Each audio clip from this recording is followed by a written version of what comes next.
अस्सलाम वालेकुम, कैसे हैं आप सब? खैरियत से हैं? एक और वीडियो में आपको खुशामदीद कहता हूँ। ये वीडियो वाटर मैनेजमेंट के हवाले से है।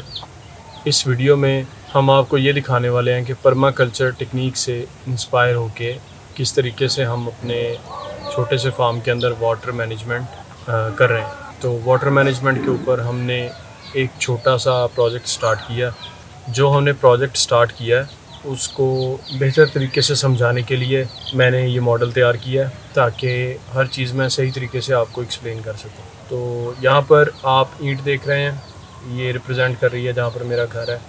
इसके सामने खाली जगह है, ये घर की मिसाल है और पत्थरों से निशानदेही की है जो फार्म के अंदर एंट्रेंस है। तो जैसे ही हम इसके अंदर दाखिल होते हैं तो जो सबसे पहला हिस्सा आता है इसको हम सेक्शन ए बोलते हैं। इसके अंदर अमूमी तौर पर हम सब्ज़ियाँ वगैरह उगाते। उसके बाद ये लकड़ियाँ पार्टीशन है और इस पार्टीशन के फ़ौरन बाद सेक्शन बी है, ये फार्म का दूसरा हिस्सा है। तो अभी हम जो बात करेंगे वो सेक्शन बी के बारे में करेंगे। तो सेक्शन बी में सबसे जो निचली जगह है वो ये जो सबसे बड़ा कीकर है इसके आसपास है। ये मिडल पॉइंट है, इसके पास राइट साइड और लेफ़्ट साइड पे जितना भी एरिया है वो सबसे नीचा है।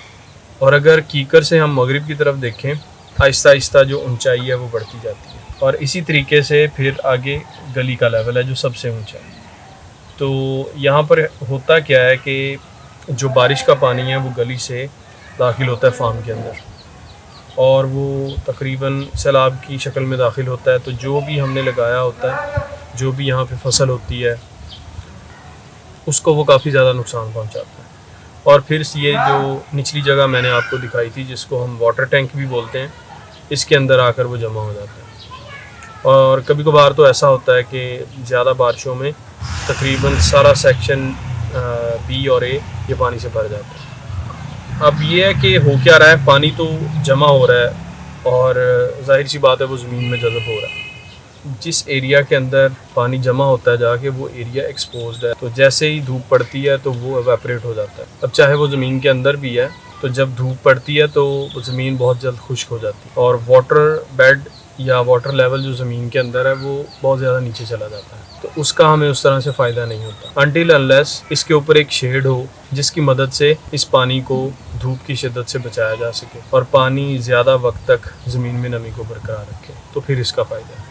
अभी इसी को अचीव करने के लिए हमने ये मॉडल बनाया है और पानी फाउंडेशन के नाम से इंडिया का एक इदारा है। वो जितने भी इलाके हैं जिनमें पानी का मसला है इंडिया में, उन्होंने बहुत ज़्यादा काम किया और मैं काफ़ी टाइम से इनको फॉलो कर रहा हूँ, तो मैं काफ़ी ज़्यादा इंस्पायर्ड हूँ इनसे। जो उन्होंने मॉडल्स तैयार किए हैं उसका एक छोटा सा हिस्सा हमने यहाँ पर इम्प्लीमेंट किया है। अभी जितना भी पानी गली से आ रहा है उस पानी को हम बी सेक्शन में जितनी भी ऊंचाई है वहाँ पर डैम बनाकर तो रोकने की कोशिश कर रहे हैं। इन डैम्स को हमने 4 फेजेस में डिवाइड किया है।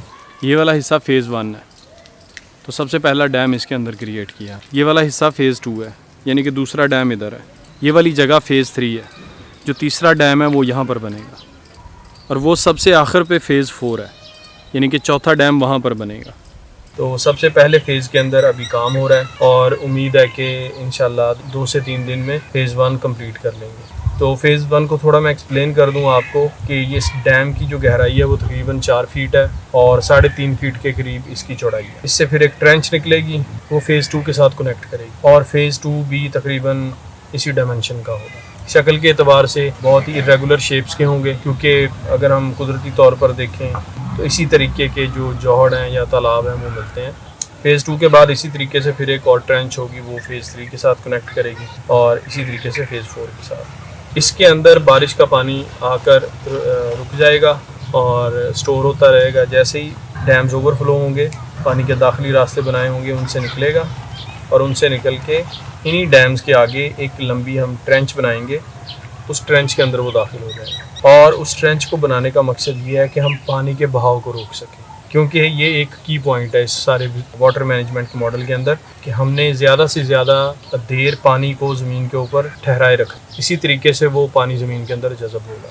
उस मेन ट्रेंच के बाद जो बिल्कुल एंड से लेकर स्टार्ट तक होगी, इन्हीं डैम्स के आगे हम छोटी छोटी ट्रेंचेस बनाएंगे जो एक दूसरे के साथ कनेक्टेड नहीं होगी, लेकिन ये कि उनमें पानी भरेगा। पानी भरने के बाद जब वो ओवरफ्लो होगा तो वो अगली ट्रेंचेस में चला जाएगा। तो इस तरीके से एक तो बारिश के काफ़ी पानी को हम इस्तेमाल में लेके आएंगे और वो वेपरेट होने से बच जाएगा।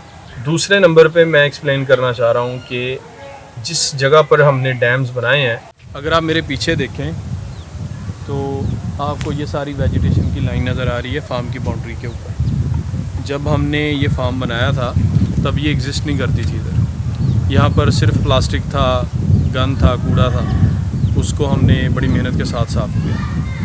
यहाँ पर हमने बिल्कुल छोटी छोटी ट्रेंचेस बनाई जिनके अंदर तकरीबन 1 फीट पानी जो है वो स्टोर हो। इसी तरीके से बारिश का पानी स्टोर हुआ है, उससे नमी क्रिएट हुई है, नमी में फिर ये वेजिटेशन पैदा होगी सारी की सारी। इस वेजिटेशन का ऊंचाई के ऊपर उगने का एक ख़ास मकसद है और वो ख़ास मकसद ये है कि जब बारिश होती है तो ये पानी को अपनी जड़ों से ज़मीन के अंदर जज़ब कर लेते हैं। तो ग्रेविटी की वजह से जो ज़मीन के अंदर पानी का लेवल होता है वो निचली जगह की तरफ ट्रैवल करना स्टार्ट कर देता है। तो इस तरह से सारी ज़मीन जो है वो ज़रख़ेज़ रहती है, कोई भी हिस्सा खुश्क साली का शिकार नहीं होता। इसकी आसान मिसाल पहाड़ है। पहाड़ों के ऊपर जो जंगलात का वजूद है वो इसी चीज़ का सबूत है। जंगलात पानी को, बारिशों को, मॉइस्चर को जज़ब करते हैं और इसी तरीके से फिर निचले इलाके की तरफ, निशेबी इलाकों की तरफ ज़मीन में से पानी का जो वाटर लेवल है वो ट्रैवल करना स्टार्ट कर देता है और ये सिलसिला समंदर तक चलता रहता है। तो ये एक बुनियादी मॉडल है और इसी को आप बड़े स्केल पे भी इम्प्लीमेंट कर सकते हैं। फ़ेज़ 1 का बकिया हिस्सा और बाकी जितना भी प्रोसेस है हम इंशाल्लाह अपकमिंग वीडियोस में वो आपके साथ शेयर करेंगे और फिर आफ्टरवर्ड्स इसके जो नताइज आते हैं वो भी डेफिनेटली आपके साथ शेयर करेंगे।